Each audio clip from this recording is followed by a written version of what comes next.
Hello, welcome to Artificial Intelligence 1. This is Lecture 0, the Introduction Lecture. My name is Mr. Wong. This is probably, for most people watching, a review because they've seen this lecture in class. But for those of you who have not, I will try to be thorough.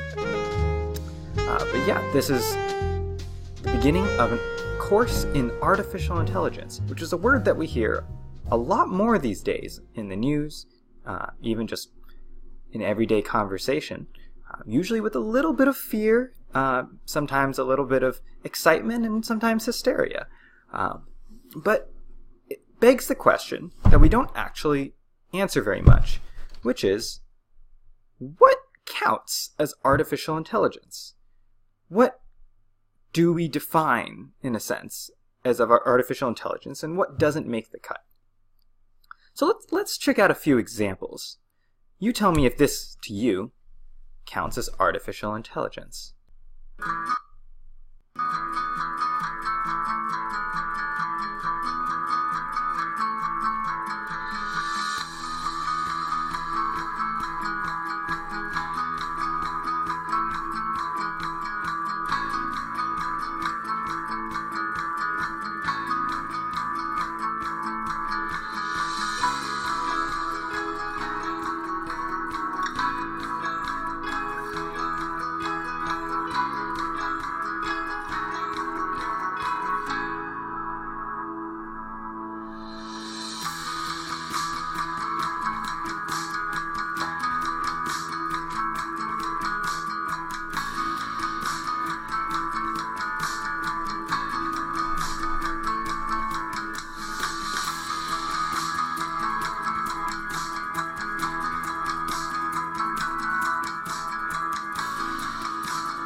Okay, so Waymo, as you might know, is the Google self-driving car company, and you just saw a car that can drive itself.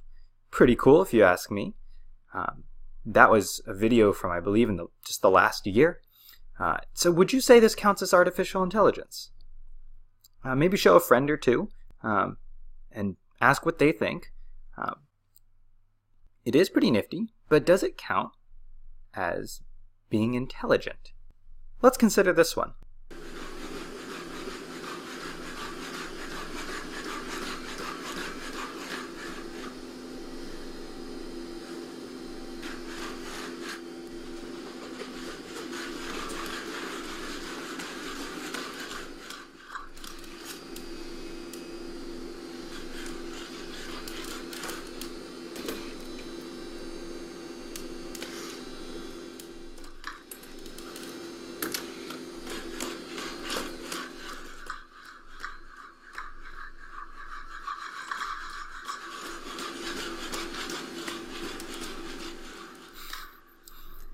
So there's some of that aforementioned fear and hysteria, but also pretty cool. Cooperating robots who can in fact open doors that are in their way. So I'd say that is pretty cool, but does it count as artificial intelligence? Is that actually intelligence? Let's check out one more. Can I hear you? Hi, I'd like to reserve a table for Wednesday the 7th. For 7 people? It's for 4 people. 4 people? When? Next Wednesday at 6 p.m. Oh, actually, we live here for like after like 5 people. For 4 people, you can come. How long is the wait usually to be seated? For when tomorrow or weekday or? For next Wednesday, the 7th. Oh no, it's not too busy. You can come for 4 people, okay? Oh, I gotcha. Thanks. Bye bye. Okay, so again, in a very recent video, a Google service that can make reservations for you over the phone. Pretty nifty, a little bit funny, and maybe a little worrying in some aspects, but would we consider that artificial intelligence? Is that intelligent? As you might have been able to tell at this point, it's a bit of a tough thing to answer, especially when we haven't really defined artificial intelligence at all. It becomes very subjective, what people determine to be intelligent or not. And this isn't a question that is new by any means. What counts as an intelligent computer is a question that's been around for a very long time. In fact, one of the first people who asked this very question is the grandfather of computing, Alan Turing himself. You might have heard of the Turing test. So there's Alan Turing, and he proposed this test in a journal article he wrote back in 1950.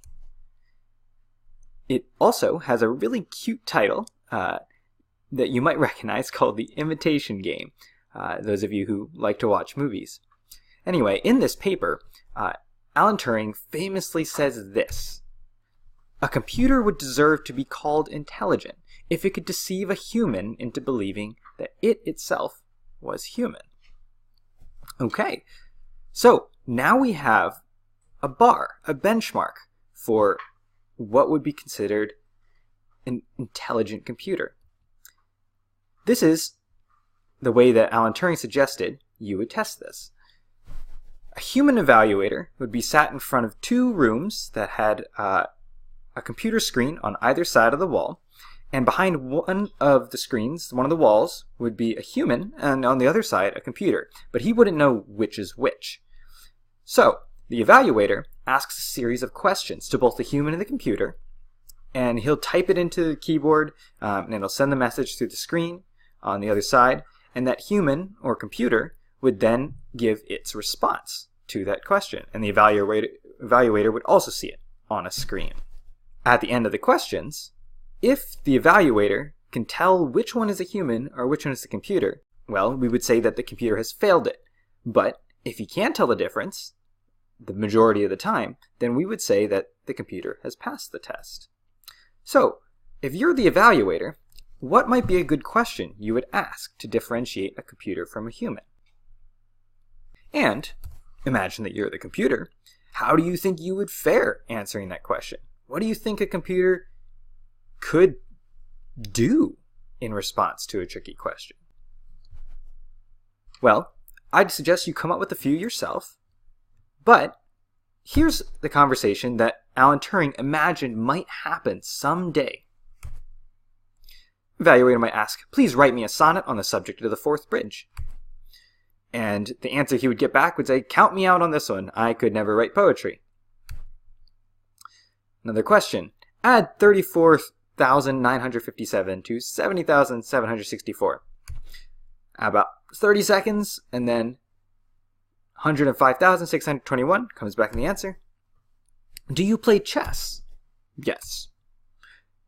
I have K, or king, at my spot K1 and no other pieces. You have only K, king, at K6, and R, a rook, at R1. It is your move. What do you play? And after a pause of 15 seconds, the response is rook to R8, mate. So, this is a conversation that didn't happen between Alan Turing and a computer, but he imagined that one day a computer might be able to give these sorts of responses. Back then, that probably sounded crazy to his peers, but to us, this isn't actually as far-fetched as it might have been to them. We see computers doing things that seem pretty close to this almost every day. Would they be considered intelligent according to this? That's a good question. If you were to have gotten this response, would you say that it was more likely a human or a computer? If you can't tell, then perhaps it has passed. But all this test does is it reframes our question. What journal was this posted in? Was this a computer science journal? As you can tell, no, it's not. It's a psychology and philosophy journal. In fact, I don't think there were any computer science journals at that time. This puts this squarely in the realm of philosophy, a humanity subject. This is not a question just about computers. This is a question about the nature of intelligence itself, human intelligence. And as this comic widely points out, the difference between humans and computers is really at stake here. So our question, according to Alan Turing, really should be reframed from what counts as artificial intelligence to, well, what counts as human intelligence. If we know what the answer to that is, then we have a benchmark for artificial intelligence. So, what does count as human intelligence?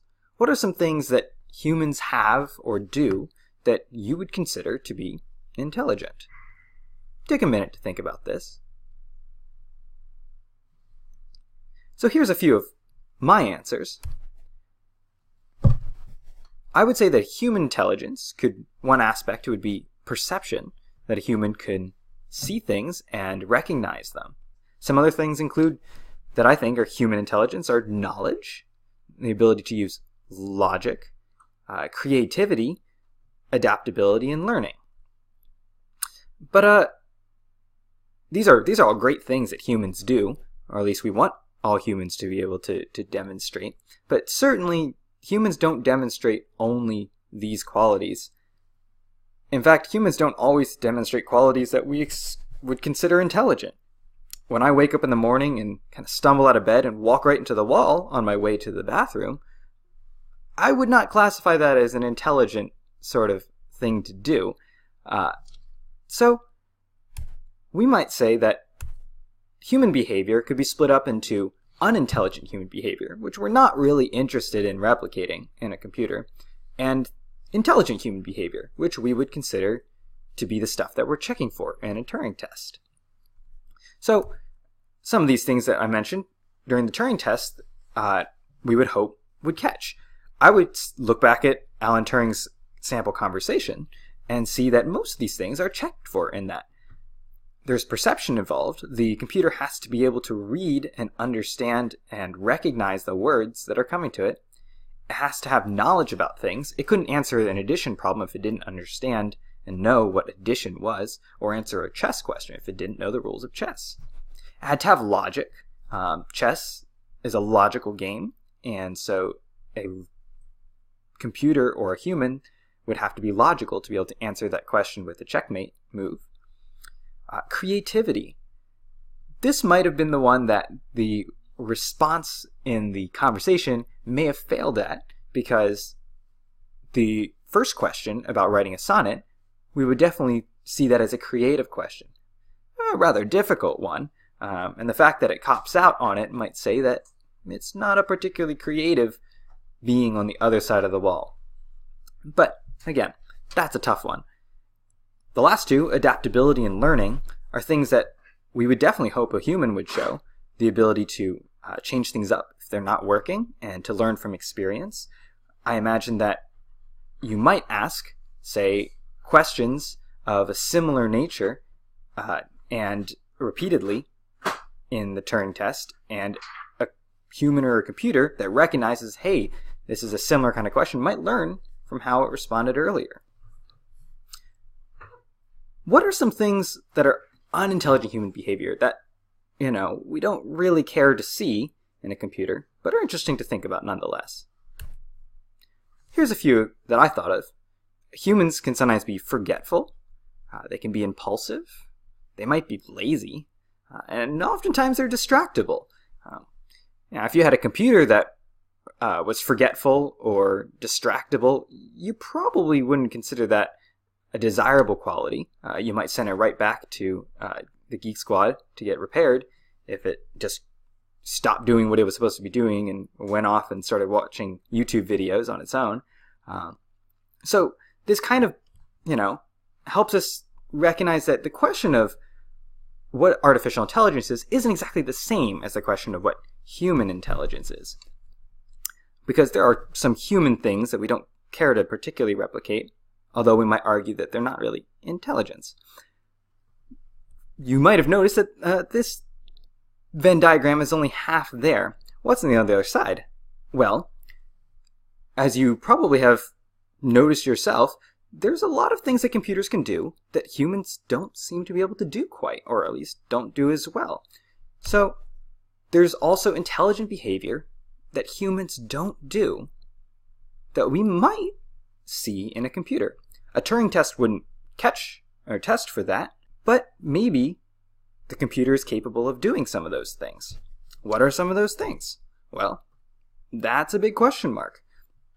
It's a little hard to describe with words what kind of behavior that's intelligent that's not human, because, well, our words are very tied to the human experience. So this really does help us understand that the question of human intelligence and artificial intelligence is very tied, but it's not quite exactly the same.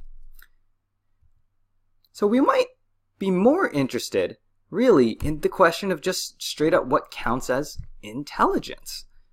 Since we're not all that picky right now about what's human or artificial, they're not exactly the same question. So to help us answer this question, we're going to put out a framework that's actually very popular for people in this field, and we're going to call it intelligent agents. Notice we didn't say humans or computers or whatever, just agents. So sometimes we call them also rational agents, but it doesn't really matter. Here's our intelligent agent. So the intelligent agent, one thing that's very important about it is that it doesn't exist in a vacuum. An intelligent agent exists in an environment. So maybe your living room. The intelligent agent has sensors, maybe a video camera or a microphone or a keyboard, or for humans, their eyes and their ears and maybe their fingers and the sense of touch. And they can all receive what are known as percepts, which are just observations or bits of data that come in that tell them about the environment. They perceive the environment with their sensors. And then an intelligent agent has what are known as effectors or actuators. Things maybe like wheels or a speaker or a screen or a punch card. For us, it might be our mouths, it might be our hands or our legs. But all these things are so that the agent can do actions and act upon the environment. However, so this is all helpful because it kind of gives us a unifying framework for all sorts of intelligent agents, both human and computer or whatever we can think of, alien perhaps.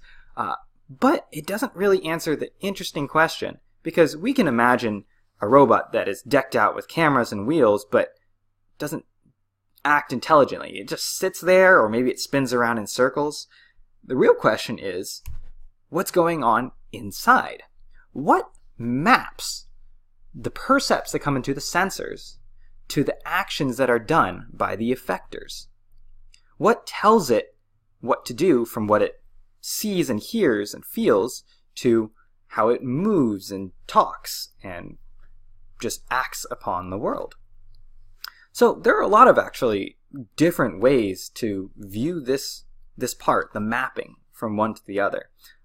One is a reflex, kind of like when someone puts their hand on a stove. Well, their sense of touch, their sensors, get the percept of hot, burning, and the effectors, the arm, does the action of pulling back. That's a reflex. There's something built in there that just says, if you feel that pain, that heat, move back. There wasn't a whole lot of thought put into that. It's just a reflex. And so there might be agents that just have a bunch of reflexes. They could be very complicated reflexes, such as the reflex to run away if it senses danger. That's a pretty complex reflex, but it's a reflex nonetheless. There are other kinds. One perhaps is just to maximize a particular sense of utility, maybe just survival. It sees things. This is what a lot of animals do. They perceive the environment and they run away if it's dangerous, and they come closer if they think that it'll provide them food or shelter. This is a type, we might consider this a type of intelligence where they're just trying to maximize their health or their wealth or lifespan. Those are a couple of ways that we can map from percepts to actions. But the one that we're going to use is the one that's a little more useful to us, and I think hits a little closer to home of what we really want to know about intelligence. So we're going to kind of redraw this diagram a little bit. We've got our environment, and there are sensors, and there are actuators, but the question is, when things come into the sensors, what goes in the middle between the sensors and the actuators? What maps from the percepts to the actions? Well, in our framework, we're going to say that all agents, intelligent agents, are problem-solving agents. For now, we mentioned some of other models, and those may come back up in future studies of artificial intelligence. But for this course, we're going to look at all intelligent agents as problem-solving. That there's some problem in the environment. Maybe, for example, in a room, the problem is simply, how do I get to the door so I can get out? And of course, if there's a problem, well, there's a solution to be found. And so a solution might be the path that you take to get to that door, avoiding all the Legos on the ground and such. So with a problem, it's a little clearer how we're supposed to get from sensors and their percepts to actuators and their actions. Somehow we've got to pick a mapping that will help us find a solution to the problem. For now, we're actually not going to be all that interested in the sensors and the actuators. We can leave that to the hardware aspect of things. We can definitely find cameras and wheels or whatever we need. We're just going to abstract away those elements and focus on the problem and the things that you could perceive about it and the actions and the solution, but not worry too much about how we actually sense those observations or carry out those actions. We're much more interested about what's happening on the inside between the problem and the solution, the very middle, right here. This is what we will call a model. It's a model of thinking. Something that shows us how we're mapping from what we see about the problem to the actions that will be part of our solution. And on the inside of the model is what varies, obviously, from agent to agent, but for problem-solving agents, there's some unique elements that are common to all models. And those are problem representation. How do we represent the problem in our model? Search for the solution. How do we find the solution? And knowledge. And that's probably the hardest one to define at all. But we all have an intuitive sense that when we're solving a problem, over the course of it, we're building up knowledge. Maybe we're finding new knowledge that will help us solve the problem, or we're developing new knowledge as we work on the solution. Nonetheless, all three of these things, problem representation, search, and knowledge, are all crucial parts of the model. So, brings us to what we're going to learn in this class. Well, we're going to focus on the model. Models of thinking for problem solving. And as we said, three parts of that are problem representation, search, and knowledge. These are the underlying concepts of everything we will study in this class. And so we're going to keep coming back to this. And we're making and looking at models and how they represent problems, how it searches for a solution, and how knowledge is built up and found. Let's take a quick aside. So we know what we're going to study, sort of, but why should we study it in the first place? Here's our big picture goals for this class, and this is what I'm really hoping you'll get out of this. One, I'm hoping you're going to understand some AI algorithms that are already all around us in this world. They're both powerful, and they're also limited, and I want you to know both aspects of that. Second goal is that you will develop your skills to be able to design your own AI agents for solving novel problems. This is an engineering goal. I'm hoping that at the end of this, you'll be able to do the things that other AI engineers do all the time, which is look at a problem and build an AI agent that can solve that problem better maybe than a human. The third and final goal I have for you is that you'll just gain new models of intelligence. And those will give you insight into how both machines and humans can think. And perhaps even just the nature of intelligence as a concept itself. This is a very scientific goal, and a little bit of a philosophic one too. I'm hoping that the more you study the machines, the more you'll understand the machine that's already in your own head here. So, okay, I mentioned both engineering goals and science goals, and maybe that begs the question, is AI a science or an engineering discipline? Well, the answer is both. An engineer might ask these questions. What are the limits of computer intelligence? Can we make intelligent computers that are as smart as humans, or smarter? So the engineer is interested in what he can do with intelligent computers and their models. A scientist has a slightly different focus. What's the nature of computer intelligence? And do our intelligent computers think similarly to humans or differently? You might be able to frame the difference between the engineering thought and the science thought as engineering takes the theory and builds the system. Science is more interesting at studying the system and coming up with a theory about it. And they're two sides of the same coin.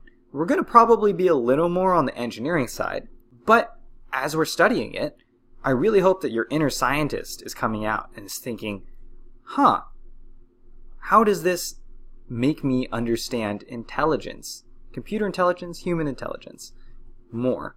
Okay, so back to what we're learning in this class. We talked about that it's all about models, proper problem representation, search, and knowledge. But a little more specifically, there will be 3 units in this course. And in each of those units, we're going to study a particularly influential thinking model that has been developed, explored very widely and deeply in the field of AI. The first one we're going to call goal-based search. And in it, our goal is to eventually implement and understand the A-star algorithm, which is a beautiful gem of an algorithm. Next, we're going to study adversarial or game search. To that end, we're going to study the very famous algorithm called Minimax. And lastly, we're going to dive into the world of constraint satisfaction problems and propositional logic. Slightly different but related fields, and by the end of it, you will have made a satisfiability solver, or SAT solver for short. Again, you don't really necessarily know. I don't expect you to know what all these mean yet, but you will by the end of this course. So I hope that gets you excited. Okay, what will we do in class since we know what we're going to learn in class? Well, we're not going to do lectures very often. In fact, most of the time, things will come in the form of either readings or videos like this, and you will have reading responses. There will also be pre-class exercises, and those are usually going to be assigned with the reading responses. So these two, you're meant to do at home, watching the videos at your own speed and answering the responses, and then doing the couple of exercises that I give you, so that when you come into class, you're ready to engage with everyone else on this material. Thirdly, there will be problem sets. These problem sets will usually be a little longer than the pre-class exercises, but they might start from the pre-class exercises. And lastly, programming labs. Both the problem sets and the programming labs are going to be given in class. We expect that you will probably start them in there, and if you can't quite finish it in class, you might bring it home. But the vast majority of it, I hope you'll be able to do with the resources of me and your peers in the classroom. And it's worth pointing out that each of these builds on the last. So if you haven't done your reading responses, it's going to be a little hard to do the exercises if you don't understand the reading. And it's going to be hard to do the problem sets if you don't do the exercises before class. And of course, the problem sets are necessary to understand what you're going to be programming. So each builds on the next. The exact grading policies, they're in the syllabus or the classroom management plan.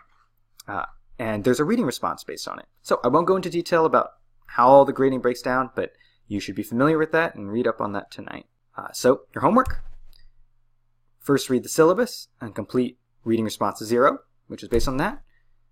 There's the first video lecture, goal-based search, although you might say it's the second one because this was the first, and complete the reading response 1-1, which is based on that.